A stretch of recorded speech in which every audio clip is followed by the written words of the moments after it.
Halo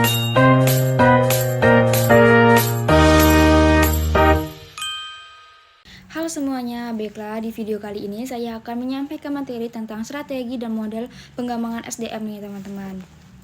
Jadi, pengembangan sumber daya manusia atau SDM itu adalah proses sistematis untuk meningkatkan keterampilan, pengetahuan, kapasitas, dan kinerja individu-individu dalam suatu organisasi. Di dalam KBBI, pengertian strategi adalah rencana cermat mengenai kegiatan untuk mencapai sasaran khusus. Dalam konteks pengembangan sumber daya manusia, terdapat beberapa strategi yang dapat diterapkan dalam pelaksanaannya, antara lain sebagai berikut. Nah, pertama itu pendidikan dan pelatihan, yang kedua itu pengembangan karir, yang ketiga itu pembinaan melalui coaching dan mentoring, yang keempat itu evaluasi dan penilaian kerja.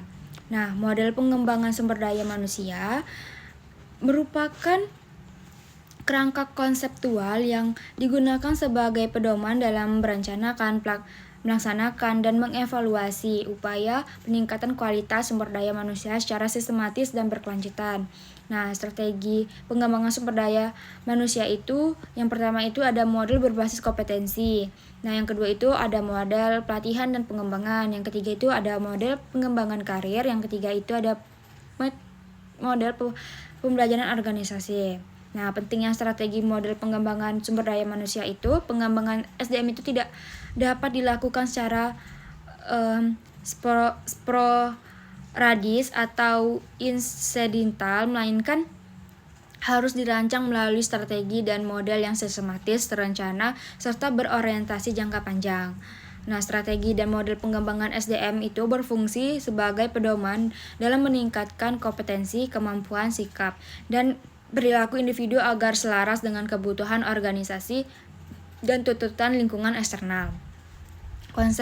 Konsep strategi dalam pengembangan sumber daya manusia itu, pentingnya strategi dalam pengembangan sumber daya manusia itu terletak pada kemampuannya untuk mengarahkan seluruh proses pengembangan agar berjalan efektif dan efisien. Tanpa strategi yang jelas, program pengembangan SDM cenderung bersifat parsial, tidak terukur, dan sulit dievaluasi. Nah, pentingnya model pengembangan SDM terletak pada kemampuannya untuk memberikan struktur dan arah yang jelas dalam proses pengembangan. Dengan adanya model, organisasi dapat memastikan bahwa setiap tahapan pengembangan SDM dilakukan secara konsisten dan berkesinambungan.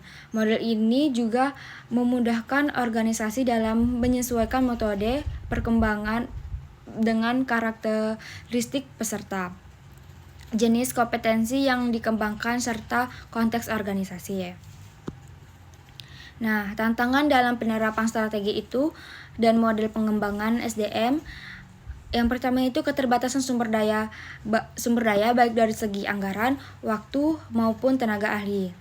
Yang kedua itu resistensi terhadap perubahan. Yang ketiga itu perkembangan teknologi dan dinamika lingkungan eksternal. Yang keempat itu kurangnya sistem evaluasi yang komprehensif. Yang kelima itu perbedaan tingkat kompetensi dan latar belakang individu.